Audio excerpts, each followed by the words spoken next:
The wind was a constant, mournful presence outside the castle, a chorus of whispers that snaked through the arrow slits and under the great wooden doors. It carried with it the distant, echoing howls of wolves from the forest below, a sound that had become the grim soundtrack to Jonathan Harker, his imprisonment. In his small vaulted chamber, the only light came from a single, guttering candle, its flame fighting a desperate battle against the oppressive darkness.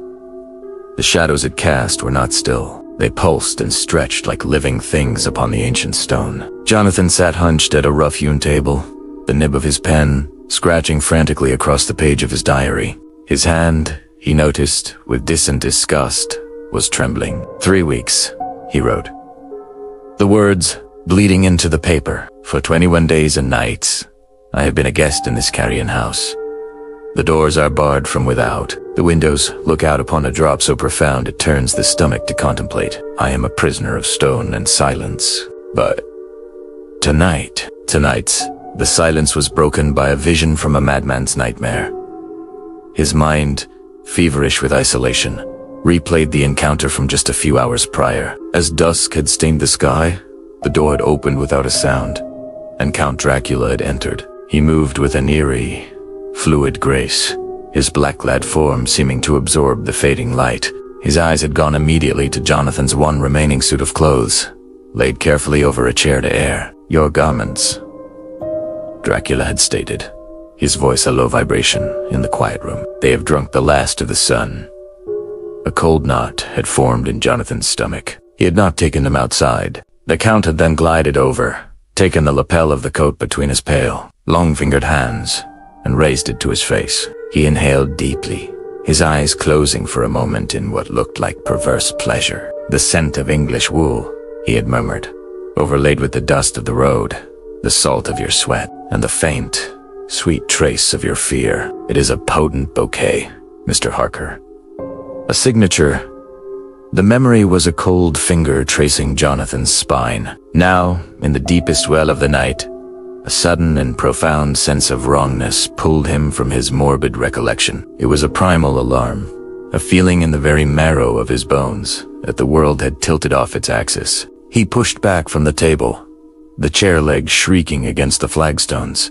Drawn by a dreadful compulsion, he crossed the cold floor to the room's lone window, a tall, narrow slit set in stone 5 feet thick. He pressed his forehead against the icy glass, peering into the abyss. At first, there was nothing but the void. Then, a shift. A patch of darkness deeper than the rest detached itself from the castle-less face and began to move. Jonathan's breath fogged the glass. He wiped it away with a frantic hand, his heart now a frantic drum against his ribs.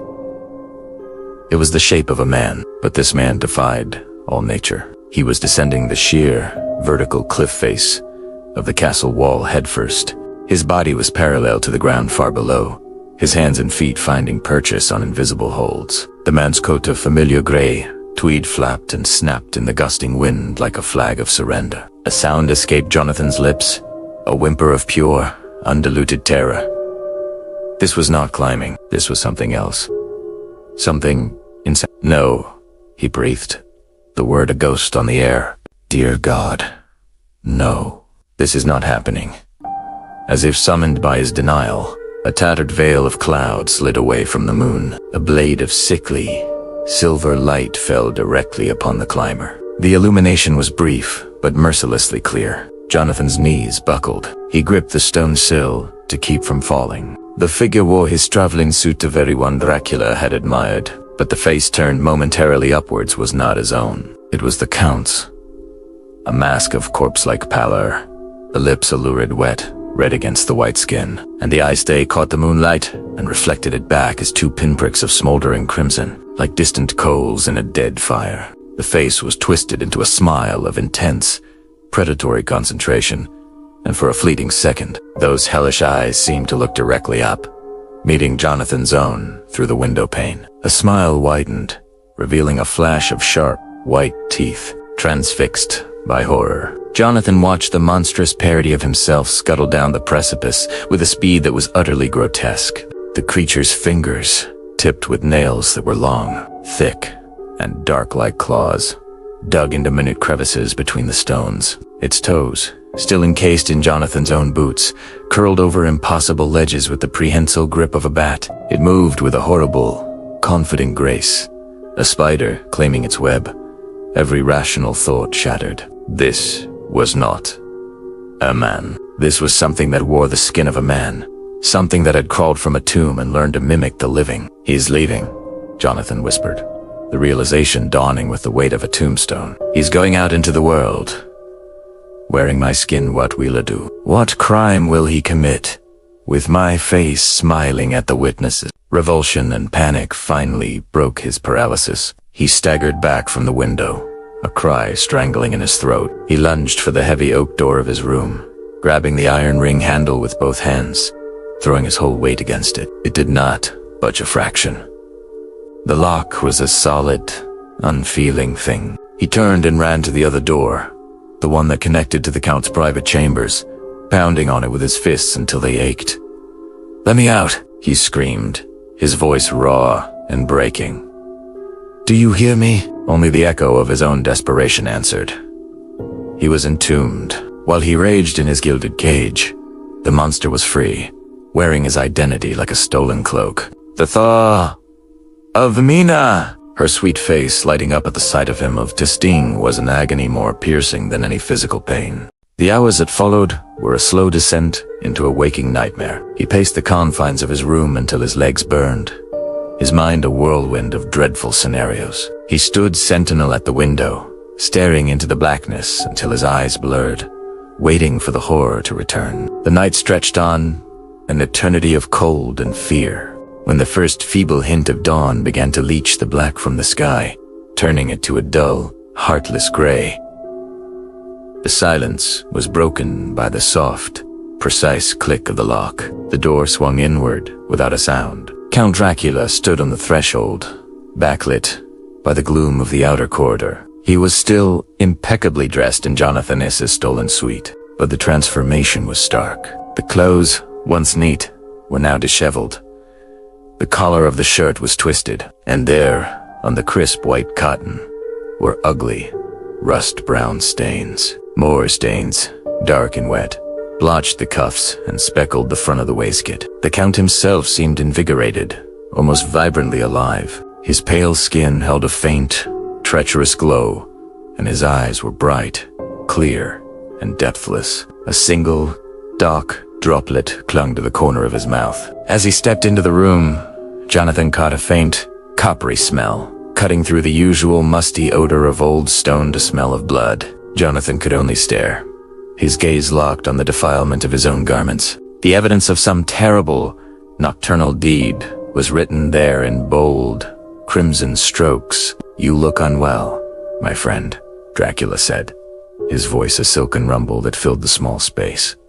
He made a show of adjusting the blood-stained cuffs. "A restless night, perhaps. The Carpathian winds can disturb the soul." "Those are my clothes, Jonathan," sighed the words scraping from a dry throat. "You are covered in filth. Filth." The Count looked down, examining a stain with what seemed like academic interest. "No, this is life. The very essence of it. And the clothes. They serve their purpose. They carry your authority, your history. They are a key that unlocks doors barred to a stranger." He took a slow step forward, and Jonathan instinctively retreated until his back met the cold wall. "You witnessed my departure, I think. You saw the wall concede to my will. You are an abomination." Jonathan spat, a final spark of defiance. Dracula's smile this time was a terrifying thing, devoid of all warmth, a mere stretching of skin over bone. An old word for an old thing. "I am a fact of this world, Mr. Harker. One your science refuses to name, and now we are intimately connected. I am your H.O.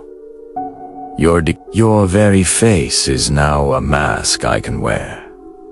He leaned closer, and the chill that radiated from him was that of the deep earth. "You speak of theft.